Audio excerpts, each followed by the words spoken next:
I'm really looking forward to today, and this is kind of an in-between message, in between where we've been and where we're going. But regardless of your past church experience or what you believe about God or Jesus or the Bible, I believe firmly one of the things that we share in common is that we want our lives to matter. We want our lives to somehow to matter. A few years ago, there was this great book written by a guy by the name of John Eldredge. It was a book called entitled Wild at Heart, Discovering the Secret of a Man's Soul. And I still recommend this book. And in this book, he argues that deep in his heart, every man longs for a battle to fight, an adventure to go on, and a beauty to rescue. And if you begin to think about that, you can begin to go like, you know what, I think that kind of makes sense. In fact, he makes a really compelling argument through the book. And one of the many things he points to as evidence is he would say, this is, for example, why every epic movie, every epic story, every epic book, especially the ones that are loved by men, you will find these three elements. And you just begin to think about it. Whatever it is, you know, the Band of Brothers or Braveheart or whatever, that there's a battle, there's an adventure, and somewhere in there's a beauty, there's a love, there's a beauty to rescue. And so he makes this argument. And after making a case with a lot of evidences, he points out that you actually find these three things, if you think about it, within the story that God is writing and in the life of Jesus. That Jesus came with a battle to fight. That there is an enemy seeking to steal and kill and destroy humanity. With an adventure to go on. Come and follow me. Leave what I come and follow me, and I'm going to take you on an adventure. I'm going to equip you to be a change maker, because as Jesus said, I have come to seek and save. I have come to seek and rescue the lost. So a beauty to rescue. In fact, there's just numerous examples within the New Testament. For just one example, the Apostle Paul, when he's writing a specific challenge, actually to husbands, he says this: husbands, love your wives, just as Christ loved the church and gave himself up for her. And within that one passage alone is captured the battle to protect the heart, the mind, the body, the spirit, or the soul of your wife, and to love and serve as Christ loved and served, in which after nearly 30 years with my own wife, I've discovered is a love. It takes you on an adventure, and ultimately to lay one's life down, to give oneself for that beauty. And ladies, I just so you know, while I truly believe this is descriptive of the masculine soul, the same God that created us created you and created us as counterparts. And I firmly believe that there's a complementary aspect also in the heart of the feminine soul as well. In fact, just this past week, one of the many strong, capable women that are part of New Life, they shared this on Instagram. Yes, this old guy's on Instagram. But she said, I'd rather be completely exhausted from the hard times which breed success than well rested from achieving nothing. And I thought, that's what I'm talking about.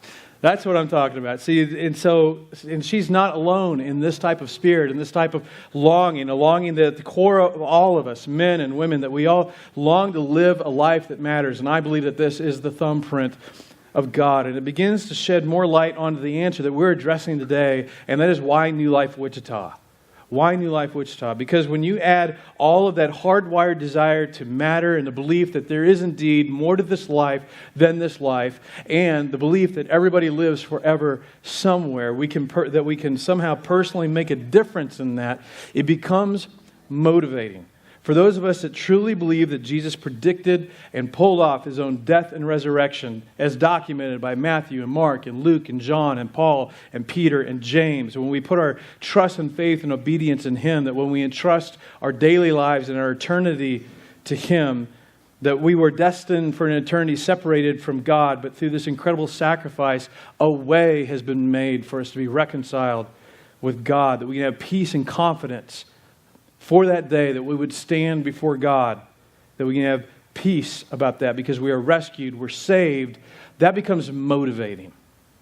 And again, this is part of the answer to why New Life Wichita. And in fact, to get a picture of this, one of my favorite passages of the Jewish scriptures was written by a guy named Isaiah. Isaiah is an ancient prophet. And in Isaiah in chapter 6, he's describing this vision that he has. And we don't know if it was a dream while he was sleeping or if he's like daydreaming, but somehow God is interacting with Isaiah. He's revealing something to him. And so in this moment for Isaiah, it becomes very, very real. Like he doesn't think like I'm dreaming or just like this is a real moment. He describes a moment in this dream, in this vision, where he is actually in heaven. That suddenly in this moment, he is in heaven. He's in, and he realizes that he is in God's presence because he sees God. And as you would expect, for Isaiah, it is dramatic and it is terrifying.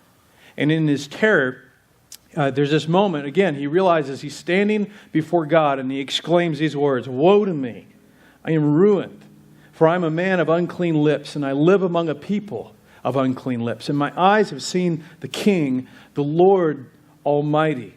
In other words, Isaiah interprets the fact that he's standing before God and in the presence of God the way we would. He's standing before God and he thinks what we would. This is Judgment Day. I don't know what happened. I died. I fell off my horse. Whatever's happened. But I am, the only plausible reason I'm in God's presence is apparently that I've died or I've been taken or whatever. And I'm about to be weighed and measured. They are about to play back the tapes. They are going to print my entire browsing history that I tried to delete. They're going to pull up my entire Netflix history. They're going to pull up on a Jumbotron everything that I've thought and said and did, even though it was like all in here. And whatever happens next is going to be determined by what is revealed in all of those records and files and tapes. And Isaiah's mind goes immediately to all the things that our mind would go to. It's that suddenly if we were seeing God as he truly is, in all of his glory, nothing is hidden for this being that transcends space and time and created the universe, there's no question now of its existence and magnitude. And nothing could be possibly hidden from this great God. There are no secrets. And while we always hoped we were good enough, we will know that we weren't. And so author Matthew Henry, he wrote this: "We are undone if there is no mediator between us and this holy God. A glimpse of heavenly glory is enough to convince us that all our righteousnesses are as filthy rags." So it's why Isaiah in the moment actually passes judgment on himself, that he is ruined. He says, "I'm a man of unclean lips, living among a people of unclean lips." It's his way of saying that regardless of any good I've done in my life, I know that I have said and done things that are going to disqualify me and everyone else that I know and love. And so in this moment, he knows if what happens next is based on my merit, is based on my worthiness, is based on my behavior, based on what I earn, he's done the math and he knows. And he says it, "Woe to me, I am ruined. I am flawed. I will be found unworthy. And now it's too late to do anything about it." And as a side note, this is our story. This is all of our story. Again, why New Life? Because from Genesis to Maps, though there's just so much that can be hard to reconcile and understand, the story is consistent. The death rate among men and women is still hovering at 100%. So the day is going to come that all of us will stand before God. And if our only hope is that we were good enough, in that moment, when we stand before God in His fullness, we will know with absolute certainty we were not good enough. But the message of Jesus Christ is that is the point. That is why I came. It's not based on what you do, but based on what I have done for you, on your behalf. And through Isaiah, God gives us a glimpse of this good news 700 years in advance. 700 years in advance of Jesus. Because in Isaiah's moment of terror and total loss and despair, something unexpected happens, and it can be a little hard to understand with the symbolism. But here's what Isaiah recounts. "Then one of the seraphim flew to me with a live coal in his hand, which he had taken with tongs from the altar." Again, a lot of symbolism here.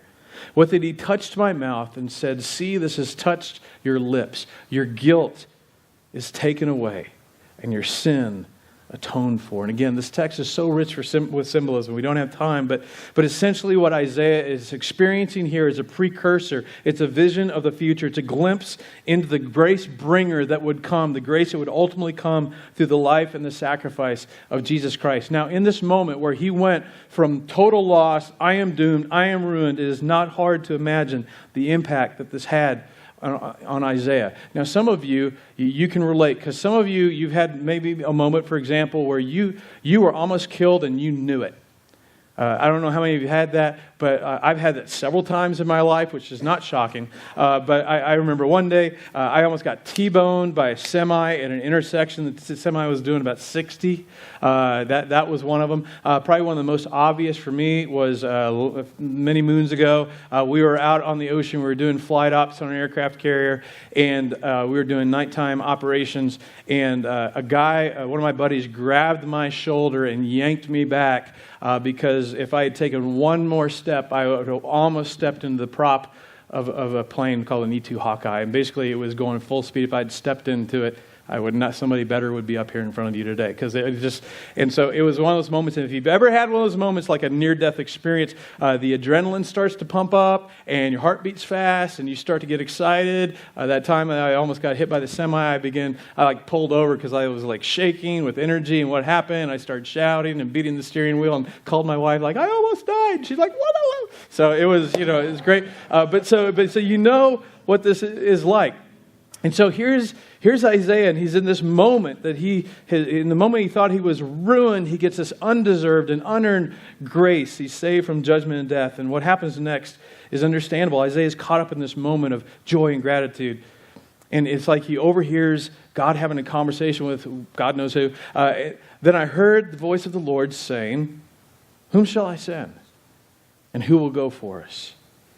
So God apparently had some sort of conversation. We don't know exactly what, but God apparently needed something. He needed someone. He's got an unappointed assignment. He needs a volunteer. And I just love Isaiah's passionate impulse. He doesn't even ask what the assignment is. Could I see a job description, what the task is, what the risk is, a little ROI, whatever it is. And there's just none of that. It's like, whatever it is, yes. Now, what is it? Whatever the assignment is, whatever it is that you want me to do, whatever it is that you need to be done, are you kidding me? I was about to lose everything. I had zero hope. I was ruined, but you gave me grace. You gave me new life, a new chance. Whatever it is, here I am. Send me. And God takes him up on it. And without reading the whole chapter, God gives Isaiah his assignment, and it's a tough one. He gives him an assignment, and it's short. He's to be God's messenger to ultimately predict something that would happen in the future. The message predicts that the grace bringer would come. And it would be coming, and he would come to offer the redemption and that Isaiah had just experienced, but not just to a person, not just to a nation, but all of humankind. But when the grace bringer comes, the majority, especially those that should recognize who he is, they would be blind and deaf to him, no matter what he said and did, and they would take him down, they would chop him down like a tree. That's the imagery in Isaiah. But after everything is laid waste, which ultimately we know within the first century happened to the whole nation of Israel, is that from this stump, he will rise and change everything. You should read Isaiah 6. It's just so powerful. You fast forward about 700 years, everything Isaiah predicts comes true. Jesus, the grace bringer, he comes, he teaches, he heals, he performs unexplainable miracles. But those that should have recognized him don't. They lead one of Jesus' closest followers to betray him, which leads to his arrest, to him being viciously flogged, to being crucified, cut down. And what Isaiah refers to as the holy seed in Isaiah 6 is buried. And that moment for all that followed him, especially his 11 remaining closest followers, his closest friends that loved him and were devoted to him, they were terrified, they were devastated, and they believed, we are ruined. We are all ruined. All their hope vanished. Their friend and master dead. And then what we will celebrate in 6 weeks, ironically, on April Fool's Day, I'm dead. Surprise! April Fool's, I'm alive. So Jesus does exactly what he predicted. He proves that he is the grace and the life bringer. He proves he is the one that if we will trust him, he will take away our guilt. He will redeem us.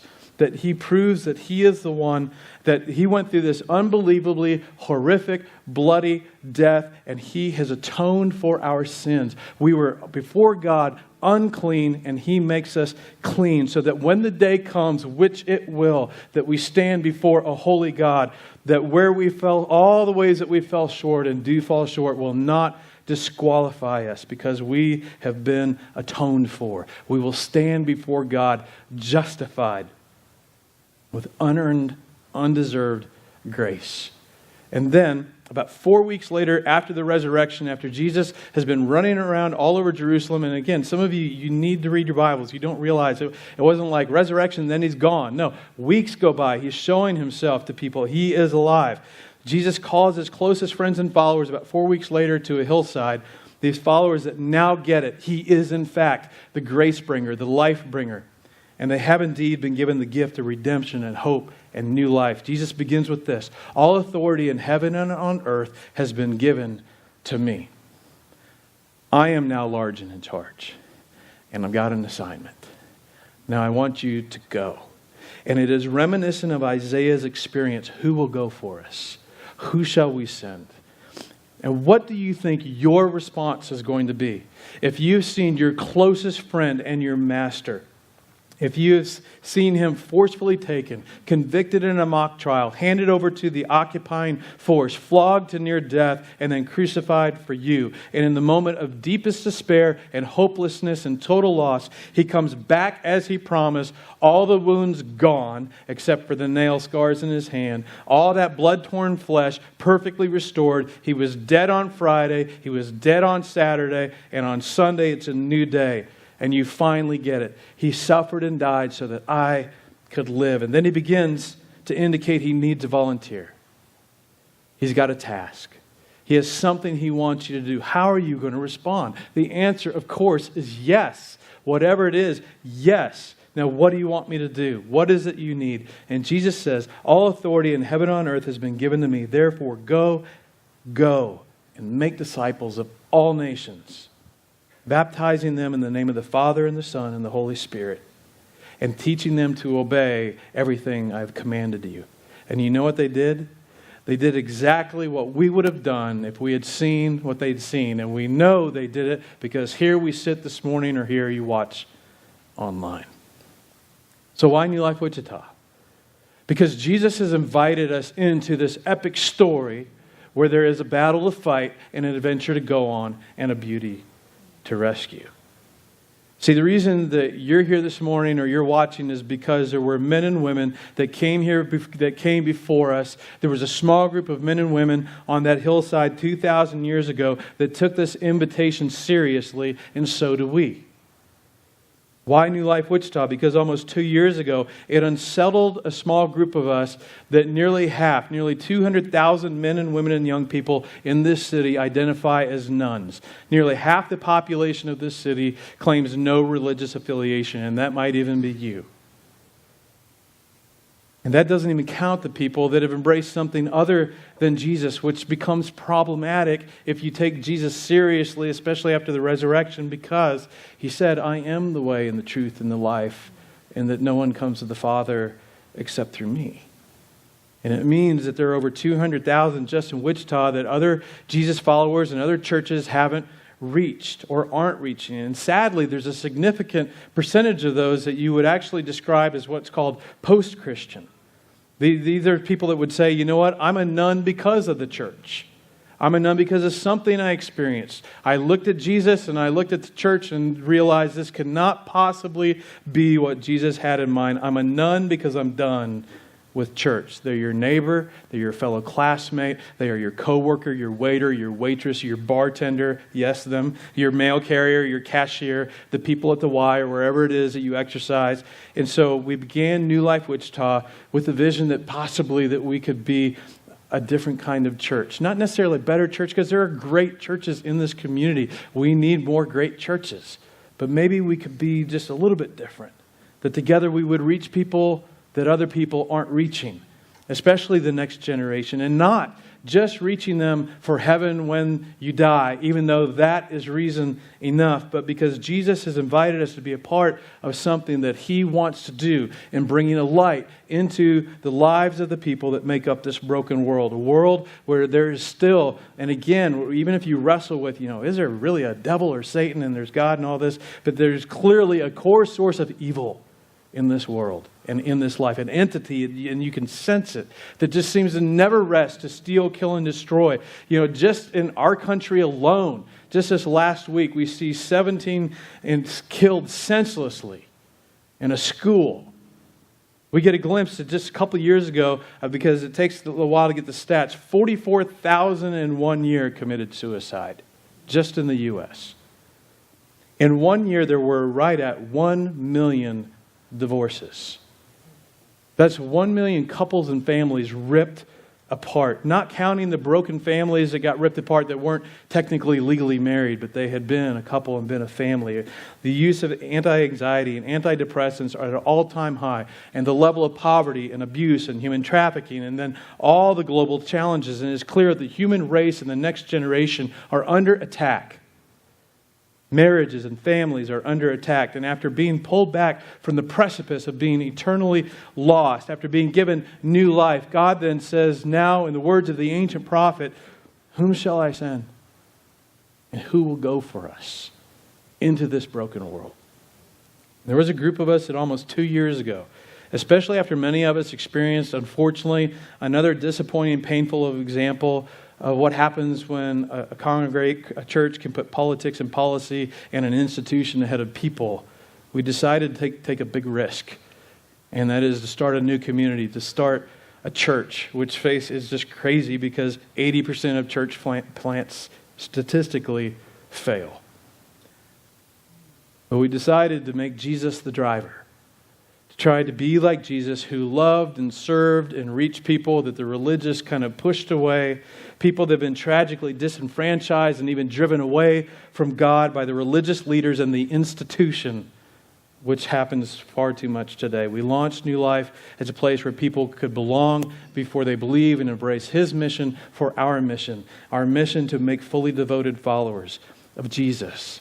A mission of reflecting Jesus, who is constantly inviting people not to an institution, but to follow Him and to become like Him.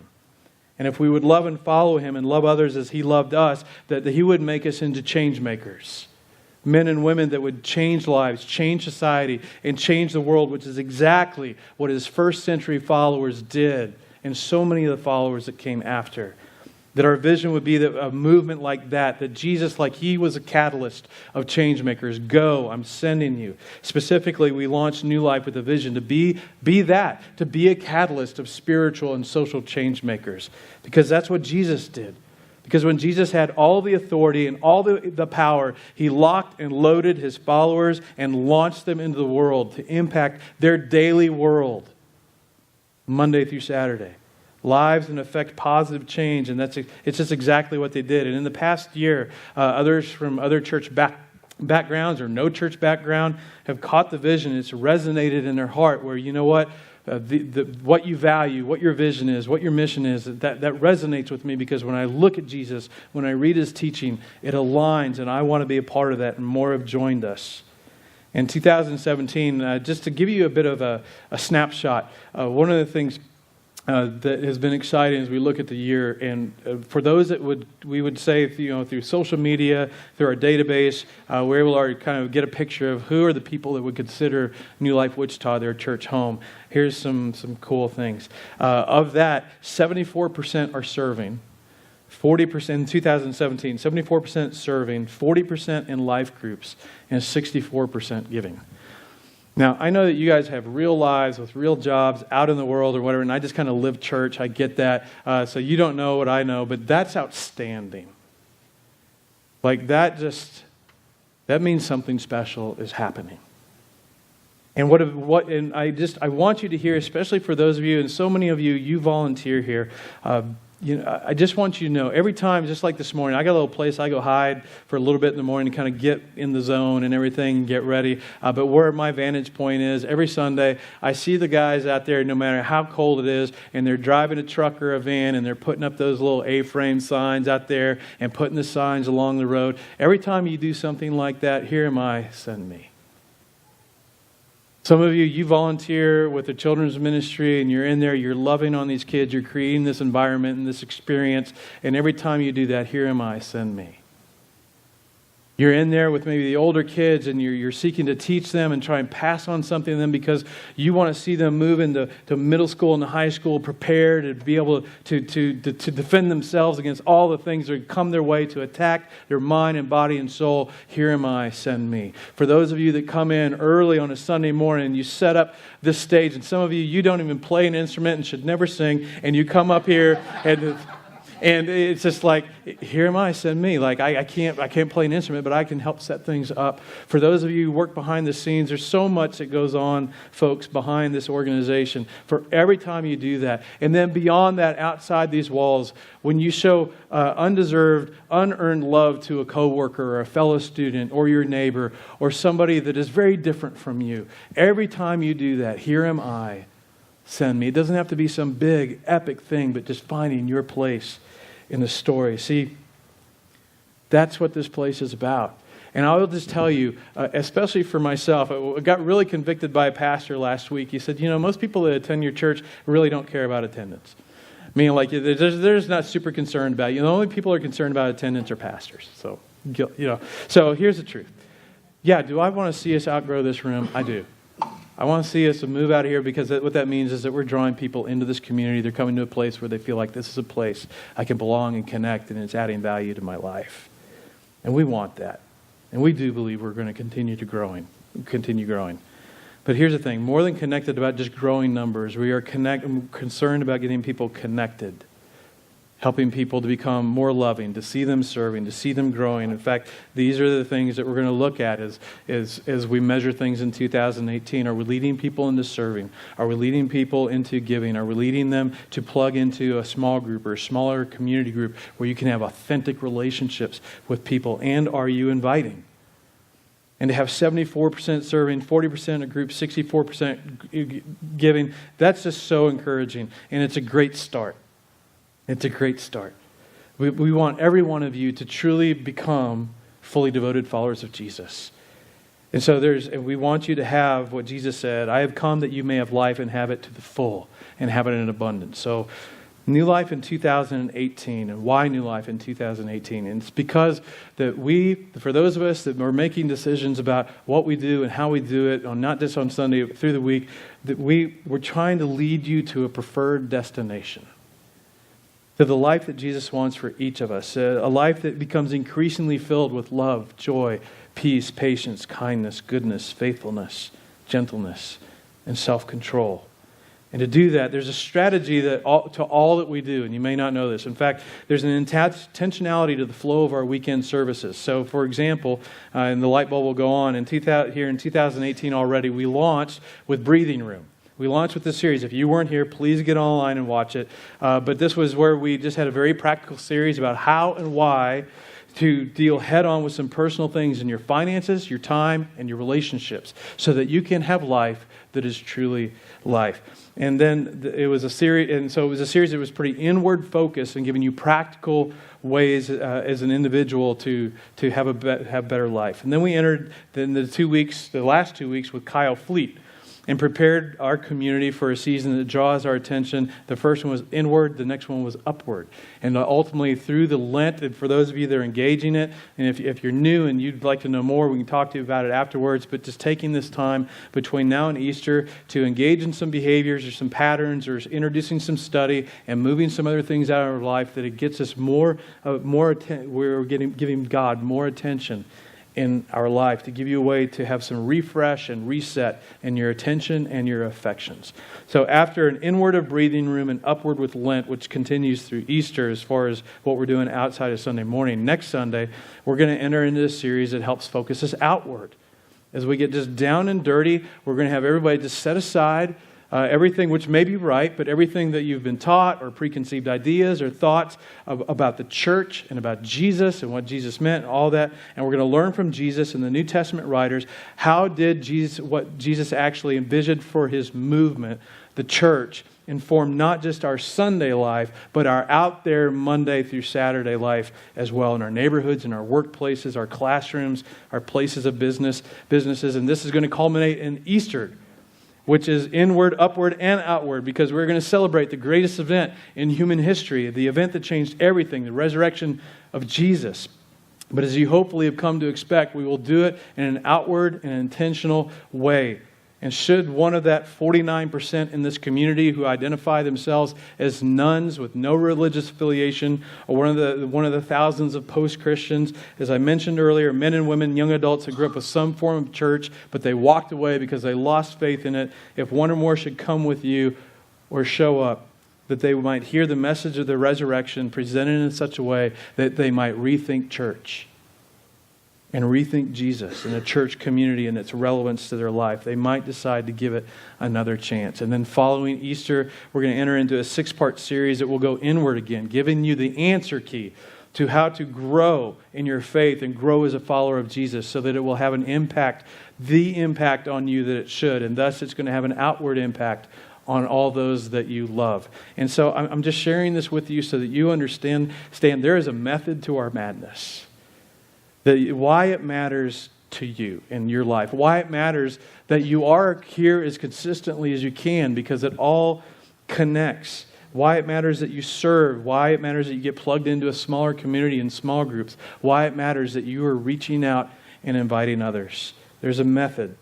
And the leadership team of New Life is made up of singles and marrieds and millennials and old guys like me, even though I'm not the oldest guy on the team. And these individuals, they are prayerfully and diligently and they are sacrificially serving behind the scenes. You just need to know the mental pain that they go through to prayerfully decide, God, what should we do this week, next month, this year to help move people forward as devoted followers of Jesus, because they want you to have life that is abundant.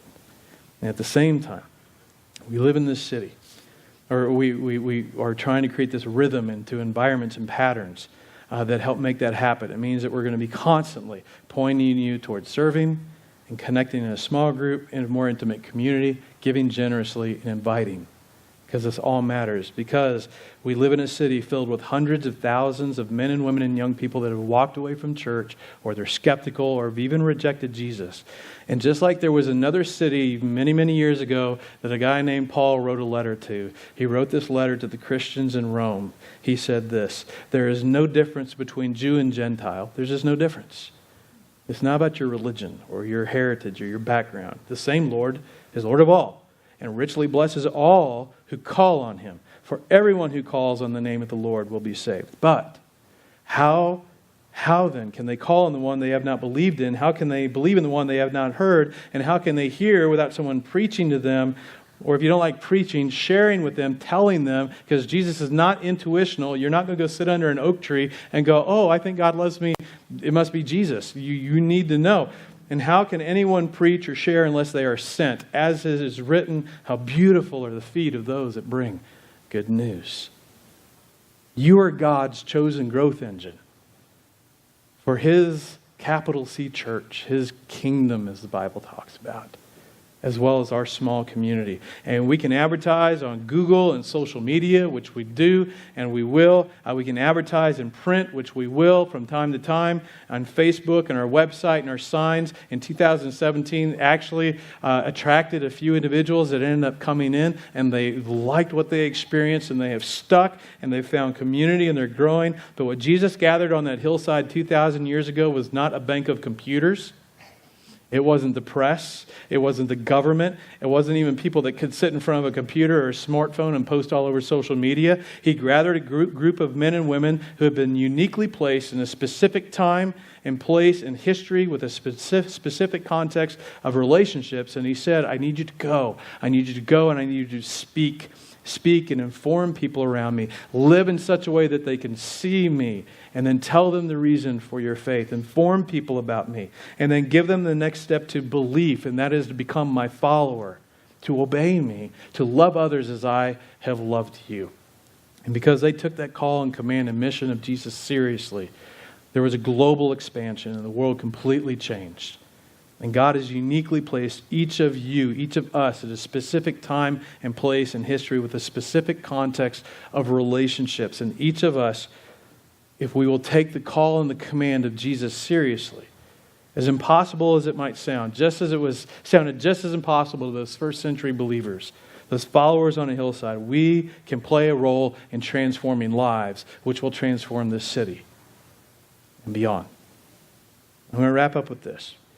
As I mentioned, one motivator for me personally in launching New Life Wichita is that I'm convinced that if we make Jesus the focus and the foundation and the focal point, that this will inform everything else that we do. When you came in, on your chairs, there's a little 5x7 blue card that says New Life Wichita. If you don't already have one of those, I'd encourage you to take it. Even if you have one, take that with you, because that's just a snapshot of who we are.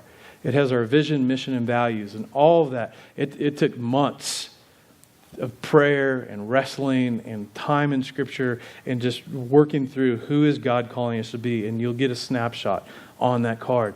But these vision, this mission, this vision, these values, they just motivate us towards a greater innovation of service to reach people that no one else is reaching and to avoid becoming an institution and something other than what Jesus and I'm going to talk today. Something other than what Jesus intended.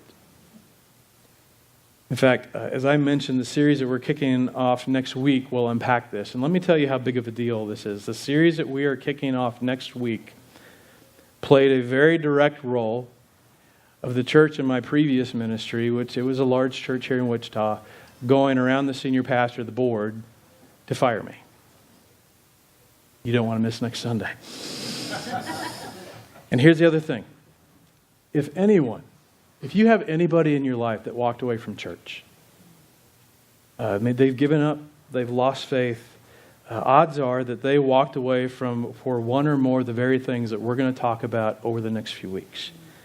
And I want to encourage you to do whatever you can. Buy them lunch, offer to wash their car, keep their dog, or keep their kids, or clean their house or apartment, offer to pay off their student debt, whatever it is, but get them here next week, because this series could help then initiate between you and them some conversation that will bring about some healing and reconciliation, some affirmation, and cause them to rethink church and Jesus. But as I was saying, I've witnessed in the lives of others and experienced in my own life the deep, deep wounds that can be inflicted when the church becomes something other than what Jesus intended. It becomes an institution. It becomes about believing the right things. It becomes about busying yourself pointing out everybody else's sin or being a holy huddle for the redeemed, or where we label and cherry pick certain sins and make a lot of noise about it, ignoring our own issues, where the mission of Jesus somehow gets forgotten. And instead of judging ourselves, we judge outsiders. Or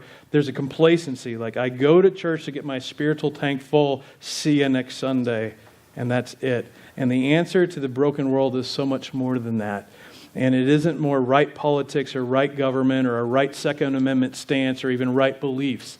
The answer to the citywide murders and suicide rate and marriages and school shootings and families being torn apart and ending human trafficking and all of these things, it isn't just more laws and legislations. They have their place. But the answer, and this is not cliche when I say it, the answer is Jesus. The answer is Jesus. Because how can anyone believe if they don't hear and see and experience Jesus? And I don't have all the answers. I am not the greatest leader. I am not the greatest communicator. I am flawed. I'm weak. I am easily distracted. I squirrel out so bad. I tend to overcommit. I've got so many flaws. But here's what I can tell you. I'm with Jesus. And so if he says, I need you to go, who will go? Who shall we send? I say me. This is what I live and what I breathe, and I'm leaning into that calling, and I just want you to lean into it with me, no matter where you are in the spiritual journey. 74% serving is awesome. But I want to invite you to join those that aren't serving, that are in that other 26% to join. And do a try before you buy. Say, what, I'll try the host team, or I've got a child that benefits from our Kids Life program, but I'm not volunteering there. One time a month I'm going to volunteer. We are going to background check you, so for you parents that freaked out a little bit. But you just, or I'm going to help. I can help set up. I can help in the parking lot. I can do something, because we need to grow at the size that we're at, it's all hands on deck. And we need everyone. Because right now we've got volunteers, we've got some that, like, especially in children's ministry, there's rarely a Sunday they're in here. My wife is one of them. She's actually in the room today. She's normally with children's ministry. Our smallest human is 21 years old. So we don't have a vested interest other than that's the next generation. And she wants to support them and the moms and the dads.